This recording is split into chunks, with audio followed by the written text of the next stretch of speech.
Con el sistema semáforo podremos reactivar nuestra economía y seguir cuidándonos en la nueva normalidad. Conoce cómo funciona cada etapa.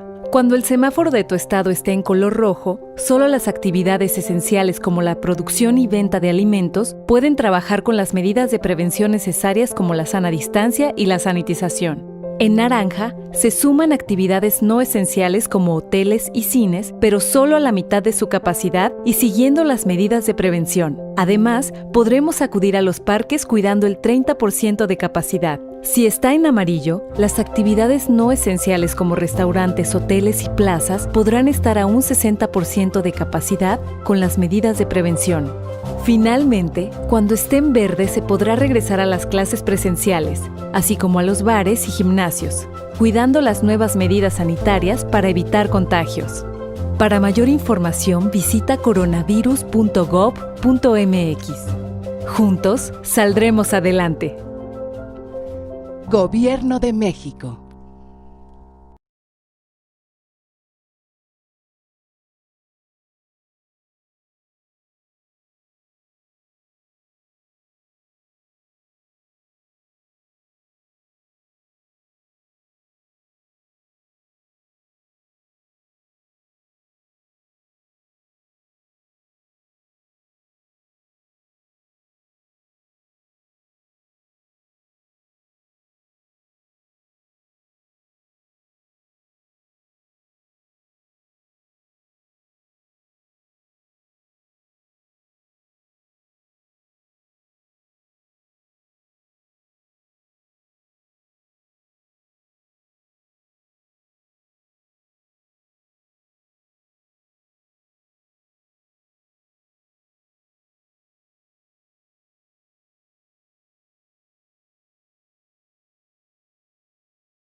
Está bien. Gracias, Julián, por esa atención.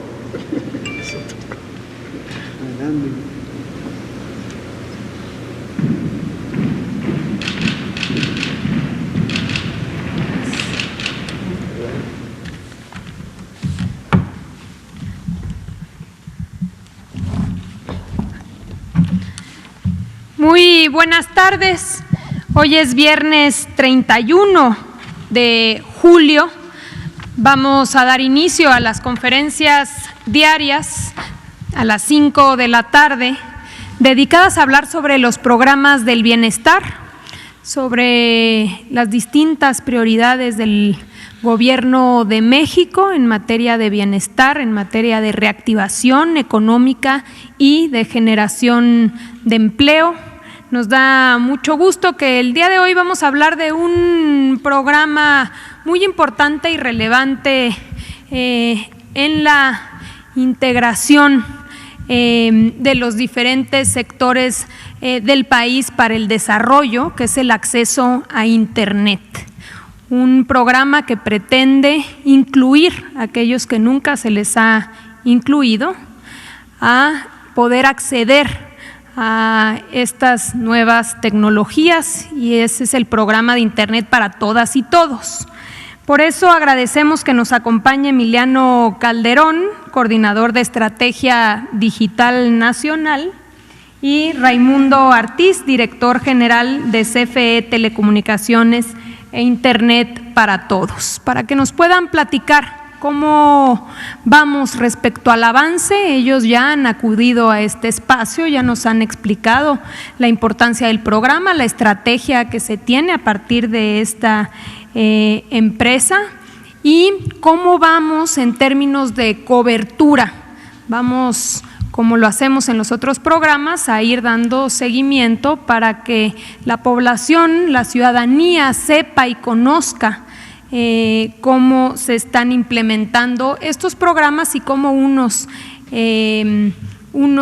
se integran con otros. Entonces, les agradecemos a los dos Agradecemos como todos los días a todos los que nos acompañan y nos dan seguimiento, incluso las dudas que surgen son importantísimas para nosotros, también aquí las presentamos como las principales preguntas ciudadanas que despiertan estas conferencias y este ejercicio de transparencia.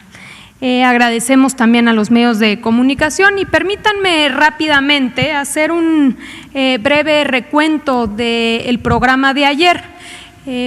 Como varios de ustedes que acudieron, en la mañana el presidente Andrés Manuel López Obrador se comprometió que en este espacio los encargados de Conagua y de Relaciones Exteriores vendrían a presentar de manera abierta el tema del Tratado de Aguas Internacionales, derivado de algunas inconformidades que están surgiendo en el estado de Chihuahua respecto al agua. Ayer estuvieron con nosotros Blanca Elena Jiménez, directora general de la Comisión Nacional del Agua, y también Roberto Velasco, director general para América del Norte de la Secretaría de Relaciones Exteriores. Estuvimos hablando, y aquí presentaron los dos responsables, este tratado firmado en 1944 por Estados Unidos y Canadá respecto a compartir el agua de dos ríos compartidos por ambas naciones. Nos platicaban los compromisos asumidos por Estados Unidos en el caso de compartir el agua del río Colorado y los compromisos asumidos por México al respecto de compartir el agua del río Bravo. Estuvieron de manera muy amplia haciendo una presentación no solo de la conveniencia de México respecto a las condiciones del tratado, sino también cuáles son los compromisos y las obligaciones que se tienen derivados de esta misma. Fue muy importante porque, como siempre lo hemos dicho, aquí lo interesante es que la ciudadanía conozca todos los datos y que los diferentes responsables de las diferentes áreas puedan presentar aquí toda la información disponible, de manera tal que se entiendan las decisiones y los argumentos del gobierno en las diferentes tomas de decisiones que se van realizando. Creemos que fue un ejercicio muy relevante y también asumieron este compromiso de mantener siempre un diálogo abierto y obviamente con agua, en el entendido de que en la medida en la que hay que dar cumplimiento como país a estos acuerdos, también garantizar en todo momento la continuidad de las actividades productivas de las cuencas, la protección de las personas y su patrimonio, y así como la seguridad de la infraestructura hidráulica del país. Seguiremos al pendiente de este tema. Y vamos a entrar ahora a platicar sobre Internet para todas y todos, la importancia que tiene en la vida de las mexicanas y cómo vamos respecto a la implementación. Así que le damos primero la palabra a Emiliano Calderón, adelante, y después escucharemos a Raimundo. Hola, ¿qué tal? Buenas tardes. Hoy hablaremos un poco de la importancia que tiene en la que tiene que ver las implementaciones de poder tener Internet en lugares donde no hay. La empresa en estos primeros meses ha ido avanzando. Es muy importante que sepan que el proyecto consta de dos ejes fundamentales.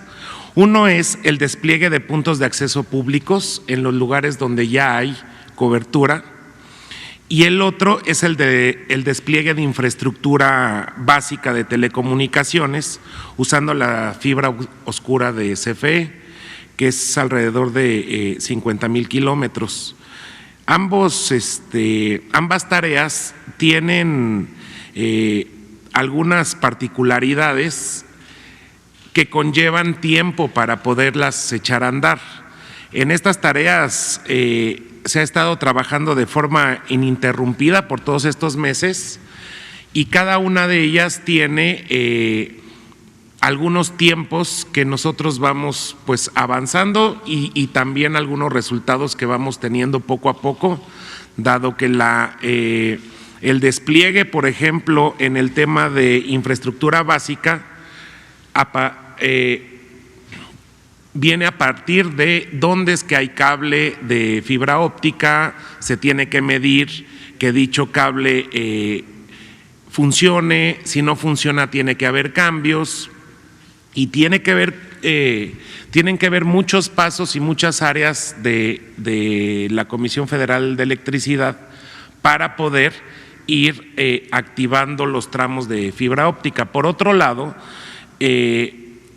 la forma en la que estamos desplegando los puntos de acceso de Internet gratuito tiene que ver también, como ya lo hemos explicado, con el despliegue que va teniendo la red compartida.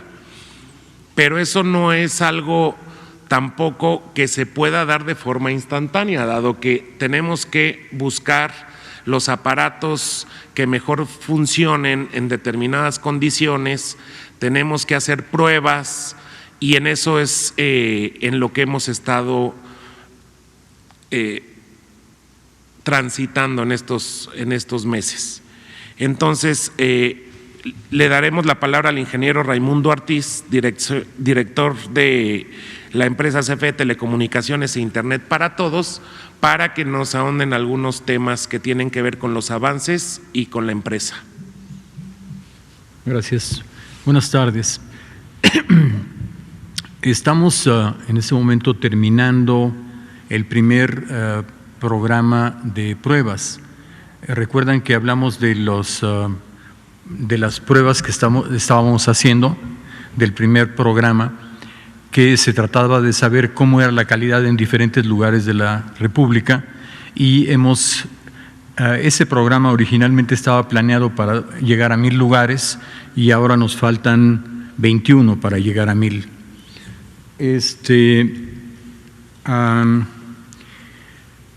El programa ese conecta básicamente una serie de diferentes lugares, porque lo que queremos es probar cómo se comporta en cada uno de ellos. Están, por ejemplo, las unidades médicas rurales, que son muy importantes, y igualmente están algunos segmentos educativos, están algunos segmentos de funcionamiento directamente de servidores de la nación en muchos lugares, en general, digamos que son centros integradores o en algunos lugares, como veremos un poco más tarde, son un poquito más chicos que centros integradores, son en realidad unas mesas que se instalaron de una forma provisional que son interesantes, de las que vamos a comentar en un momento más.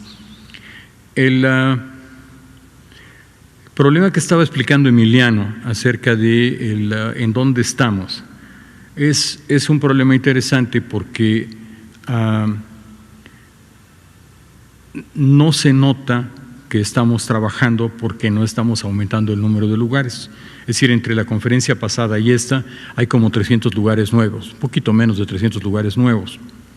Son lugares muy significativos porque son de prueba de todas maneras, pero finalmente son muy poquitos lugares. Cuando uno habla de 1,000 y tenemos que hacer cientos de miles, pues el asunto se ve así como de bueno, no hiciste el 1% de lo que tienes que hacer, estás un poco lento.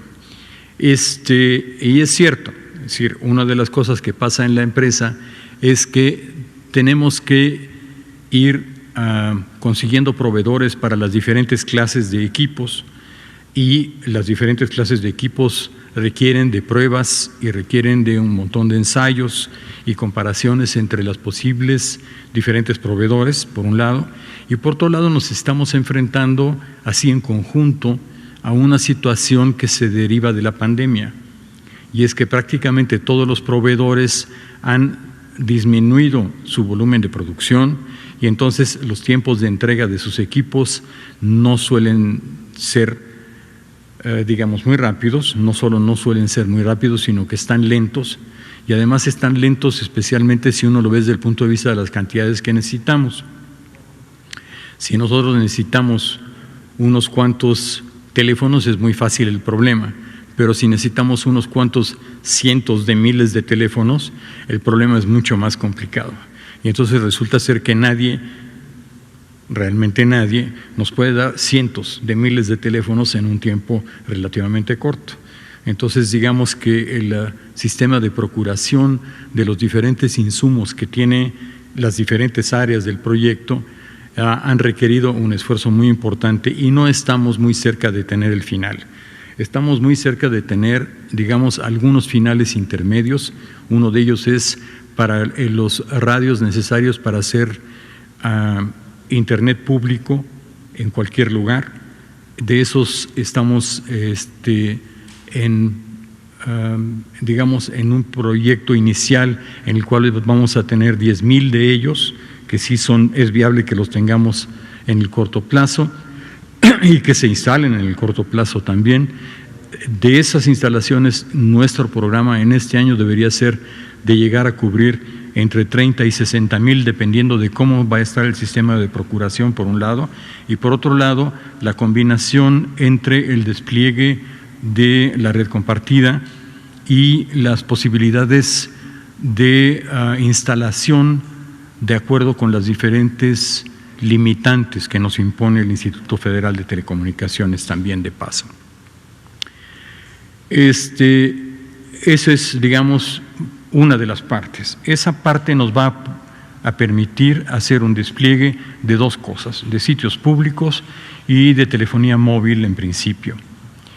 La otra cosa que estamos a punto de obtener finalmente es un conjunto de proveedores suficiente como para los sistemas de iluminación de los diferentes tramos de fibra óptica, de las dos versiones 0 y 1, que recuerdan que tenemos dividido en los primeros, el primer proyecto realmente grande de iluminación es el uno que llamamos 0 y uno que llamamos 1, red 0 y red 1, que nos van a permitir una conexión sumamente amplia en el territorio nacional al final de ella, y de eso tenemos ya una serie de ofertas más o menos completas. Nos faltan todavía algunas para poder hacer una comparación final, pero estamos muy cerca de tener la posibilidad de hacer los trámites necesarios para iniciar la adquisición de esos otros equipos. En el asunto del despliegue nos encontramos en una situación local por un lado y nacional por otro, extraordinariamente interesante. Ustedes saben que uno de los ejes para reactivar la economía del gobierno es la extensión de los programas de crédito a la palabra, que es lo que conocemos también como tandas. Los primeros programas se llamaban todos de tandas, pero son créditos a la palabra, y entonces se diseñaron una serie de créditos a la palabra específicos para tianguistas, taxistas, meseros, camaristas, músicos, o sea, gente que están en el borde del segmento, digamos, no institucional. O sea, la mayoría de ellos viven de una combinación de ingresos en el cual la parte visible es a veces muy, muy corta, porque tienen un sueldo base chiquitito en algunos lugares, pero viven de propinas, y algunos simplemente viven de propinas, y otros viven del servicio de taxi, por ejemplo, en el caso de los taxis, o en el caso de los músicos, viven de arreglos, en el caso de los taxis, de arreglos que están completamente regulados, y en el de los músicos, de unos que están, digamos, regulados de acuerdo con una serie de tradiciones y costumbres para los músicos, digamos. Para los músicos que viven del hueso, como se llama en el asunto los músicos, ¿no? O sea que no son músicos que tengan un contrato en una orquesta, ¿no? Para hacer estos créditos a la palabra, instalamos 44 módulos removibles en el Distrito Federal que sirvieron para dar atención a este grupo, y eso es, digamos, una muestra de hasta dónde es indispensable trabajar en un sentido de transversalidad. Esto es con la Secretaría de Economía, trabajamos con la Secretaría de Salud en los otros lugares trabajamos con la Secretaría del Bienestar. En realidad trabajamos un poco con todos los que necesitan un sistema de comunicación, y eso pues es con todos. Dentro de un rato vamos a ver un poco de eso. Vamos a repasar un poquitito porque me acuerdo que quedaron con algunas preguntas acerca de las unidades médicas rurales. Aquí hay un mapa en el que están todas las unidades médicas rurales del país, independientemente del tamaño de ellas. Esa aclaración es más o menos relevante desde el punto de vista de que hay muchas unidades médicas rurales que son subsidiarias de otras unidades médicas rurales, y entonces son pequeñas unidades que tienen a veces un consultorio o dos nada más, y que están en comunidades más o menos cercanas a las unidades a las unidades médicas, digamos, madre. Eso es muy común. Entonces, de esas hay en total 3.619, de acuerdo con la información de la Secretaría de Salud. Y los puntitos verdes, aquellos aislados, son las que tenemos conectadas, que son solamente 33, pero que han sido muy importantes desde el punto de vista del desarrollo de las pruebas que se hicieron en ellas y del grado de satisfacción que tienen los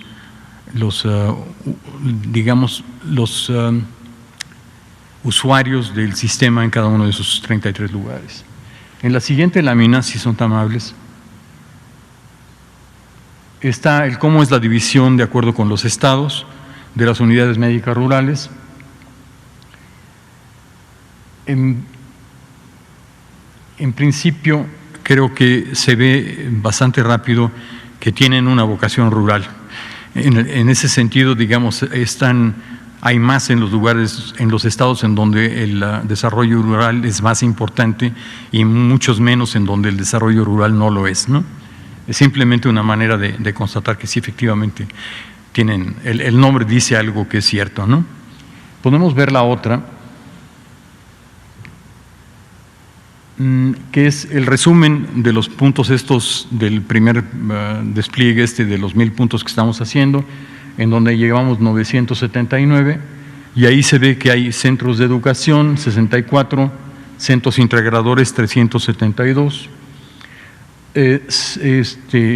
centros de salud 463, edificios federales 3, módulos temporales, que son aquellos 44 que les hablaba del Distrito Federal, y unidades médicas rurales 33, que son las madres, digamos. Podemos ver el siguiente. El siguiente es específicamente lo que hacen los sistemas que tenemos instalados en el Distrito Federal, que son para beneficiarios de créditos, de programas de créditos a la palabra. Ahí se resume lo que les dije, aquello básicamente. Y los trámites, en este caso concreto, básicamente son para que puedan obtener una tarjeta del Banco del Bienestar, porque son todos del agente central y por lo tanto todos tienen acceso a las sucursales del Banco del Bienestar que están en el Distrito Federal. Y para eso lo que se hacen es esa serie de funciones que están ahí, que es integrar y verificar las bases de datos, dar altas y bajas, buscar a los beneficiarios posibles, etcétera. Es una red gratuita y disponible para todas las personas asistentes, además de para hacer los trámites, es decir, en los lugares en donde están conectados se puede conectar la gente alrededor también, de una forma abierta.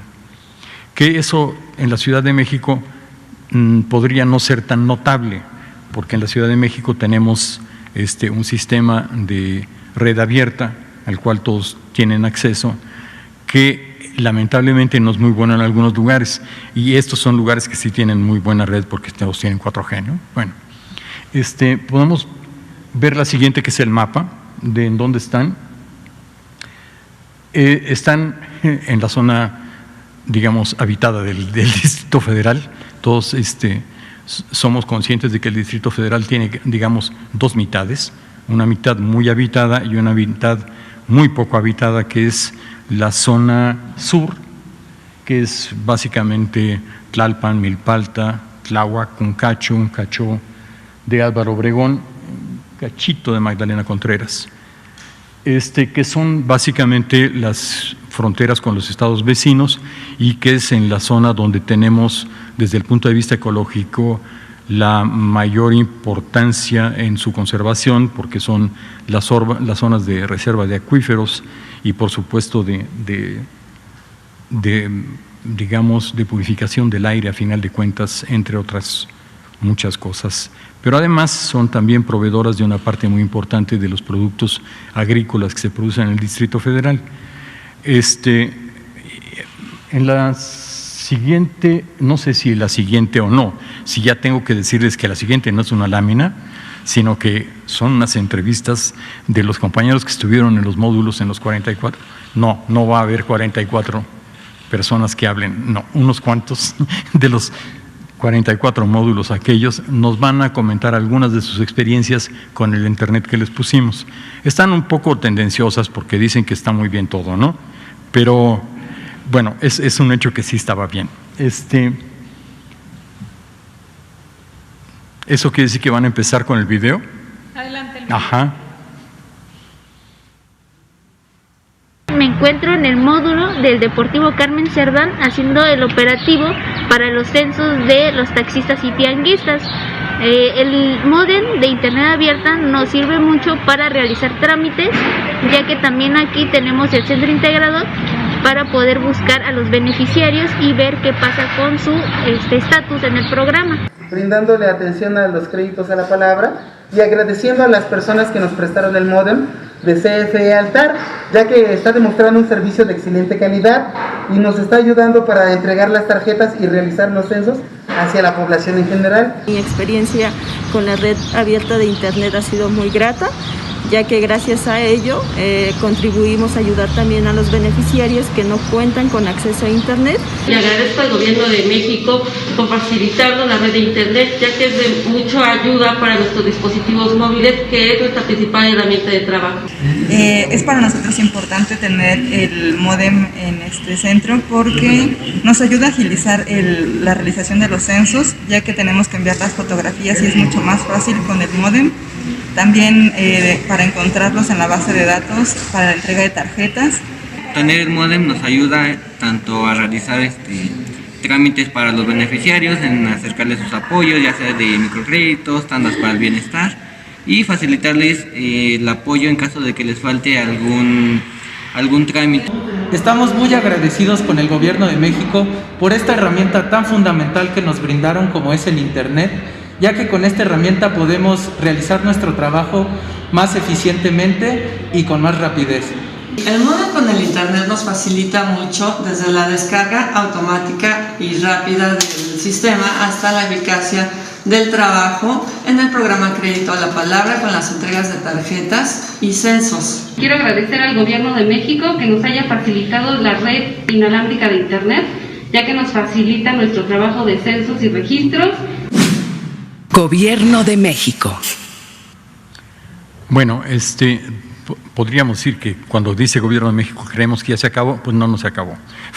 Faltan dos cositas o tres nada más. La primera de ellas es que queremos agradecer a la Secretaría del Bienestar por esos testimonios que nos hizo favor de recopilar y hacer llegar a Jimena Fernández, y queremos agradecer también a los servidores que están en estos módulos, que son los que intervinieron en cada uno de estos mensajes.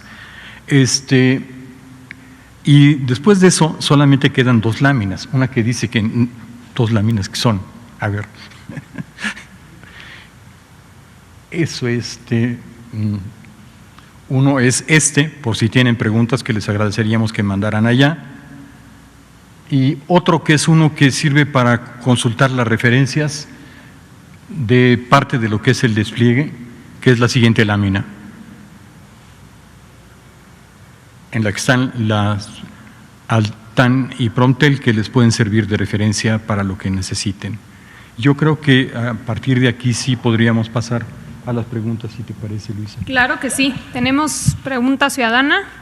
Ahora no. Entonces vamos con las preguntas de los medios de comunicación, no sin antes comentar la integralidad de este programa con lo que aquí hemos comentado de los centros integradores.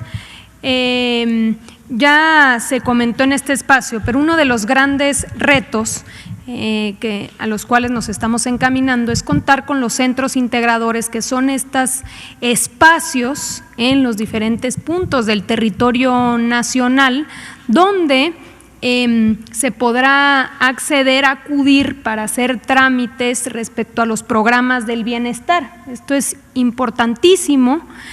Obviamente hemos dicho que ahora por cuestiones de la pandemia la gran mayoría se encuentran cerrados, pero en la medida que vayamos avanzando estos puntos irán abriendo, y también la idea es que estos puntos justamente tengan acceso a Internet. Entonces aquí iremos comentando cómo vamos en estas metas. Si les parece bien, empezamos. Adelante. Buenas tardes, Héctor García de Diario Basta y Grupo Cantón. A usted primero, si es tan amable, preguntarle del programa que se tiene para conectar a esos 1000 lugares. Entiendo que pues son a las zonas rurales de nuestra República Mexicana. ¿Van en tiempo y forma, aún con la pandemia, ustedes piensan que van a terminar antes de que concluya el año? Y si tienen planeado ampliarlo el próximo año, ¿hasta qué porcentaje se pretende que la ciudadanía tenga acceso a este sistema digital? Y para usted, secretaria, si es tan amable, continuaremos con estas conferencias la próxima semana, y le comento esto porque pues estamos a un mes del informe presidencial, y en este sentido pues le quería preguntar si se va a dar a conocer el repunte o logros o los retos que se tuvieron por la pandemia en materia laboral. Gracias. Muchas gracias. Bueno, el primer asunto es, sí, esperamos poderlo conectar con todo y pandemia. Obviamente hay una serie de retrasos en algunas de las cosas. En algunos pensamos que se van a poder recuperar. En principio nosotros creemos que sí vamos a cubrir este año, y que el siguiente podemos hacer un despliegue muy importante ya. Si en realidad funcionan todas las cosas como están previstas.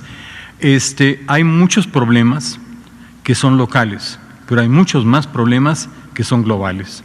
Y en el caso de los locales es difícil, pero en el caso de los globales es aún más difícil. Nosotros esperamos que, de acuerdo con la información que tenemos, se puede cubrir adecuadamente. Y hay algunas alternativas, por supuesto, pero en principio nuestra idea es poder llegar a… Y aquí voy a hacer una pequeña aclaración y reflexión acerca de la primera parte de la pregunta, como la hizo, aquello diciendo que es en las zonas más apartadas. No necesariamente. O sea, hay agujeros, digamos, desde el punto de vista de comunicación, a veces extraordinariamente cercanos a los grandes núcleos urbanos. A veces son incluso zonas urbanas del todo que están completamente desconectadas. O sea, si hoy en día vamos a algunos de nuestros pueblos lejanos, y estoy pensando en, digamos, sobre la carretera de Cuernavaca, ¿qué te diré yo? ¿Cómo se llama el punto más alto de la carretera? ¿Alguien se acuerda? Las Marías, Parres. En Parres hay una zona enorme que no está conectada, para abreviar, ¿no? Y Parres está en un lugar en el cual uno diría, ahí sí te puedes conectar porque estás muy cerca, ¿no? Pues no. Por eso quería aclararlo, digamos, en primer lugar. O sea, nosotros vamos a tratar de conectar lugares no conectados, estén o no cercanos, siendo lugares que se pueden conectar. Esa es una cosa. Y luego la otra cosa es, digamos, que hay una cierta tendencia a, por ejemplo, el despliegue de Altán, de hacer cubrir localidades que tienen 250 o menos habitantes. Sin embargo, esas localidades son por mucho la inmensa mayoría de las localidades del país, o sea, esas deben ser del orden de los 200,000 casi. Y entonces, claro, el resto pues son unas cuantas comparados con esas 200,000, ¿no? Y es claro que si nosotros vamos a cubrir territorio, que es la intención nuestra, es territorio y no es población, sí vamos a tratar de cubrir justamente localidades así de chiquitas, con todas las posibles alternativas tecnológicas que tengamos. Eso quiere decir que en algunos lugares en los cuales es absolutamente prohibitivo llegar con fibra óptica o con una cadena de radios de microondas, llegaremos y pondremos estaciones satelitales para poder repartir la señal directamente de satélites. Sí, eso lo vamos a tener que hacer sin duda alguna también, y lo vamos a hacer sin duda alguna, algunas pruebas este año y muchos más el año que viene. O sea, sí es un programa en el cual vamos a tener como objeto el cubrir territorio más que cubrir solamente población. Por supuesto, no queremos de ninguna manera cubrir territorio no habitado. Sí, eso también hay que evitarlo, tampoco es razonable, ¿no? No tiene sentido. Pero en cambio sí tiene mucho sentido el tratar de que haya comunicación a lo largo de todos los medios de comunicación terrestre, por ejemplo, o que haya medios de comunicación en los litorales para la comunicación en las zonas pesqueras, que es muy, muy mala en términos generales también. O sea, que son cosas que hay que cubrir y que vamos a ir cubriendo en la medida en la que podamos hacerlo, pero con la idea de que todo eso lo tenemos que tener antes de 3 años realmente cubierto de una forma o de otra. Sí, claro, adelante.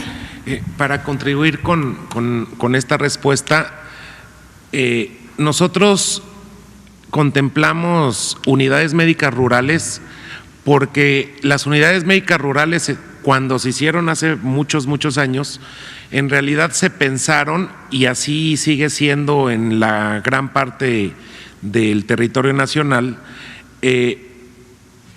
están en localidades donde confluyen otras localidades más pequeñas.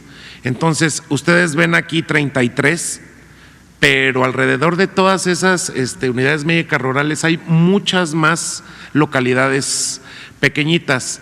Este piloto es muy importante porque en cuanto nosotros tengamos ya probado todo el tema de infraestructura, la distribución estamos pensando que se haga a través de los servidores de la nación, que es toda una estructura muy bien ya implementada en territorio. Entonces, el despliegue ya de los aparatos ya funcionales va a ser una tarea que le vamos a pedir nuevamente a la Coordinación de Programas y a la Secretaría de Bienestar para que nos ayuden, así como se están distribuyendo los créditos, que particularmente en el gran esfuerzo que hicieron se distribuyeron alrededor de 1 millón de créditos en un mes. Así se va o tenemos planeado llevar los aparatos a las zonas donde se necesitan. Entonces, esta fase es lenta porque es la fase de pruebas, pero en cuanto tengamos los aparatos, que por cierto, como decía el ingeniero, hemos tenido problemas con los proveedores porque los grandes países, no voy a decir nombres de países, pero ese que se imaginan está parado también. Entonces, no hay producción de aparatos electrónicos, van cayendo poco a poco y nosotros estamos buscando poder tener un número grande de esos aparatos. En cuanto los tengamos y las pruebas estén hechas, se bajan a través de la estructura tan eficiente que es la de los servidores de la nación. También estamos ya planeando poder considerar a los jóvenes construyendo el futuro, porque también muchos ya trabajan alrededor de los servidores de la nación y va a ser un despliegue más o menos rápido. Es todo. Mencionar respecto a la pregunta de si vamos a continuar la semana que entra, de informarles que sí, la idea es que podamos continuar con las conferencias, hablando de los programas del bienestar, y también vamos a aprovechar este espacio, y ya lo estamos viendo con el secretario de Educación Pública, para que también haya un espacio para que se hable sobre todo el tema educativo. Entonces, si les parece bien, el domingo ya les damos detalles para que el lunes iniciemos ya con esta dinámica donde se habla por un lado de los programas del bienestar, pero también en este momento tan importante se necesita un espacio para hablar sobre todo el tema educativo.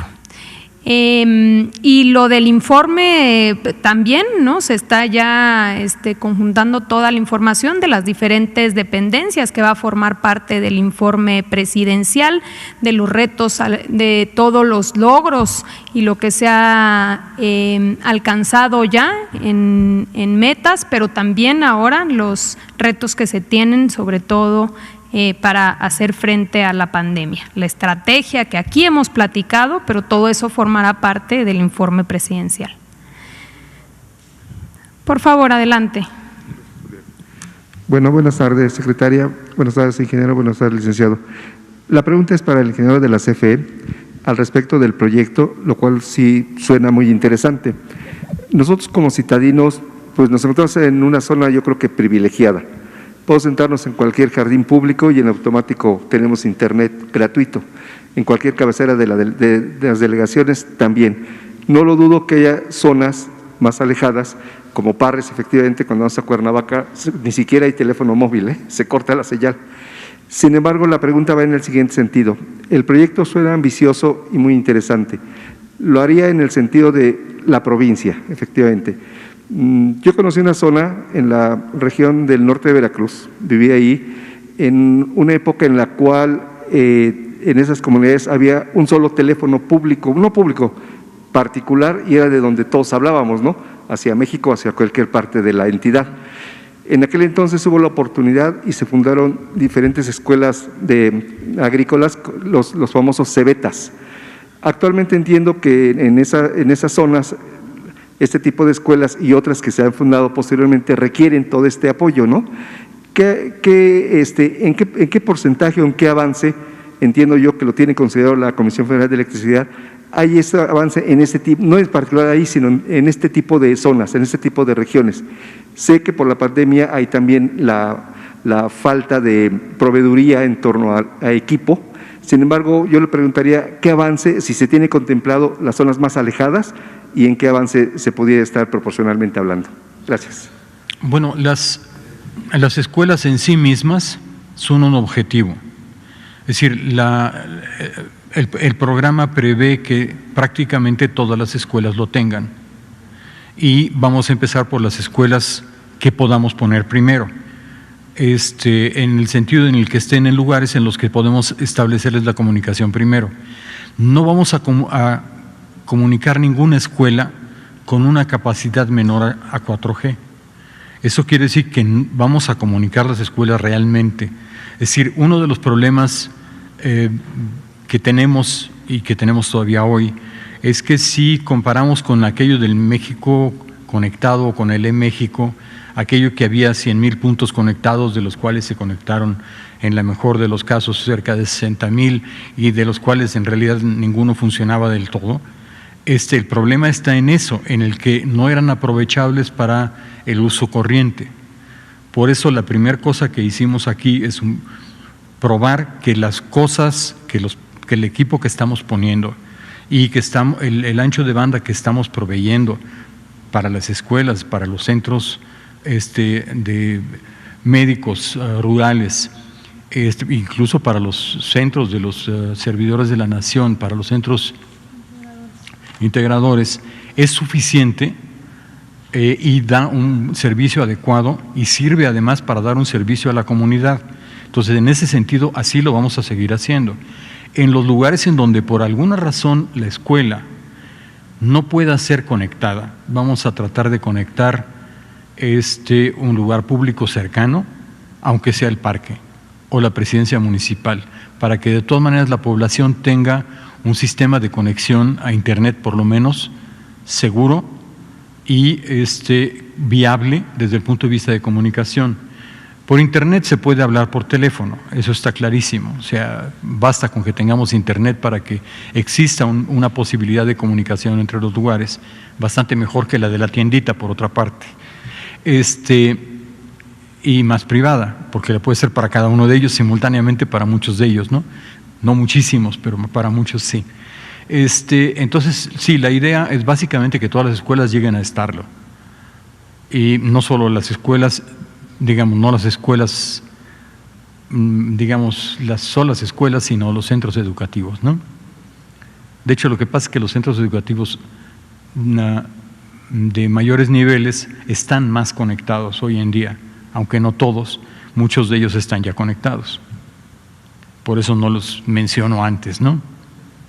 Pero sí, básicamente la idea es que estén todos conectados y que en los lugares en donde no pueda hacerse la conexión haya conexiones públicas de todas maneras.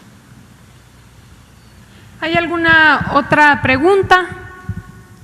De no ser el caso, no sé si hay algún comentario, adelante. Sí. La ventaja de este nuevo proyecto es que no solo la escuela o el centro de salud va a tener Internet, el tema es que toda la zona va a tener 4G. O sea, la diferencia que hay con el proyecto mal logrado de México Conectado es que ellos desplegaban un solo punto a un lugar y a una escuela y ahí se acababa el tema. Este plan es mucho más ambicioso, es mucho más estable porque no implica solamente tener un punto en una escuela, sino que si existe ese punto es porque alrededor hay cobertura 4G. Entonces, eso a nosotros nos da una ventaja enorme, porque eso sí es cubrir el país y cubrir la localidad con Internet, no solamente es un punto que medio servía o no servía, que daba Internet en un periodo de tiempo, porque a veces lo que sucedía, por ejemplo, en ese proyecto anterior es que el director de la mañana guardaba el módem y ya los de la tarde no lo podían usar. Digo, hay una serie de temas y de problemáticas que llevarían, sí, tal vez más de media hora comentar sobre ese mal proyecto. Entonces, la ventaja y la estrategia y la ambición que tiene este nuevo plan es cubrir ya con 4G todas las zonas. Pueden ser antenas de 4G conectadas con medios satelitales para las zonas muy, muy alejadas y de la otra forma podrían ser antenas 4G conectadas con microondas o con fibra óptica. Entonces, este plan es en realidad llevar conectividad a las comunidades. Una cosa importante es que al final de este año va a haber alrededor de 60,000 localidades, 60,000 localidades de 200 o menos habitantes, y al final del proyecto habrá alrededor de 200,000 localidades, entonces pequeñas. Entonces eso es contemplar seriamente, sí, las zonas que nunca fueron contempladas. Eso no implica que sean, como dice el ingeniero, zonas muy alejadas. Hay unas que son cercanas y que no tienen conectividad, pero lo que es un hecho es que cuando haya un enlace gratuito, como estos, por ejemplo, que vimos ahorita, es que también hay 4G y eso nos da una expectativa de servicios mucho más grande. Estamos ahorita en fase de ver cómo es que podemos nosotros transmitir y vender telefonía a costos muy, muy, muy bajos en esas zonas. Entonces, aparte de que esté la escuela, de que esté tal vez la biblioteca conectada con Internet gratuito, toda la zona va a tener opción de poder usar teléfonos celulares con voz y datos a costos a costos bastante bajos para que pueda servir. Ahora, hay un tema que tiene que ver también con algo que se llama acceso, y eso es un tema también que podríamos platicar alguna otra vez, porque no es lo mismo no tener internet porque no hay internet, o no tener internet porque no se tiene la posibilidad de poder comprar un plan de internet.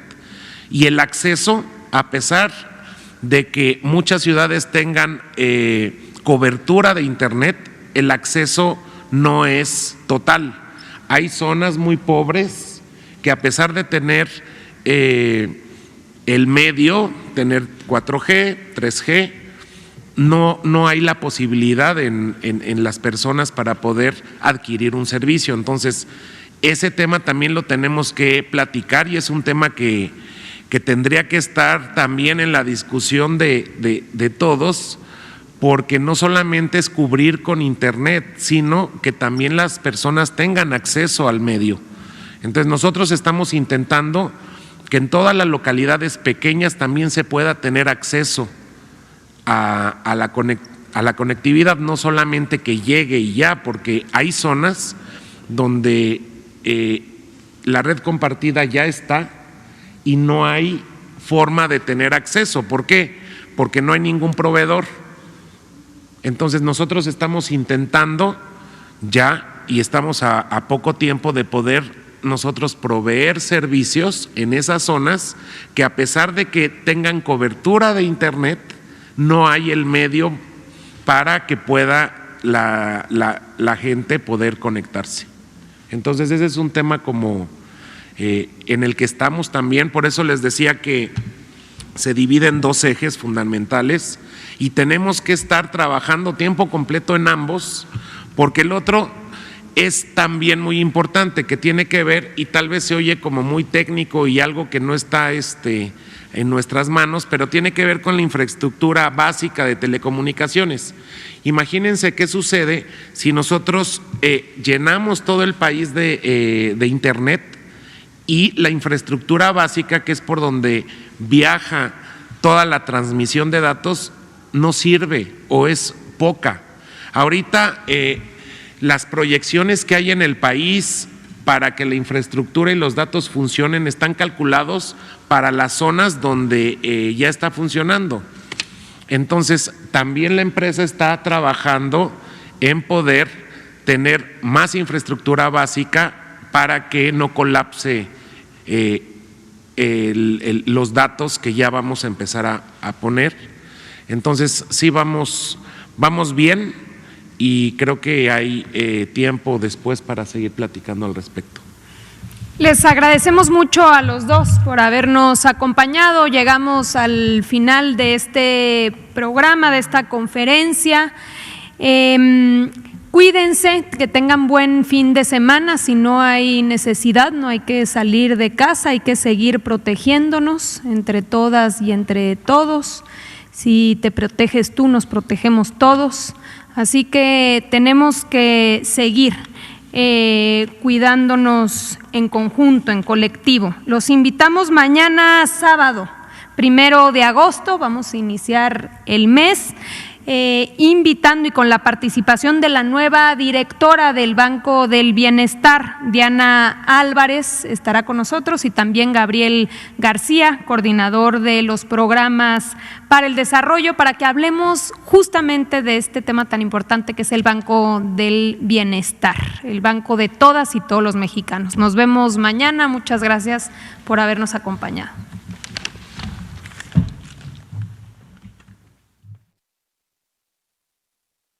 Los mexicanos somos como las montañas de nuestro país. Nos levantamos sobre la tierra cuando parece que no hay camino. Como los ríos, somos una corriente que nada ni nadie puede detener. Y como los volcanes, tenemos el corazón de fuego. Por eso, cuando el mal tiempo pase, seguiremos de pie, demostrando las veces que sean necesarias que nada nos detiene. Gobierno de México.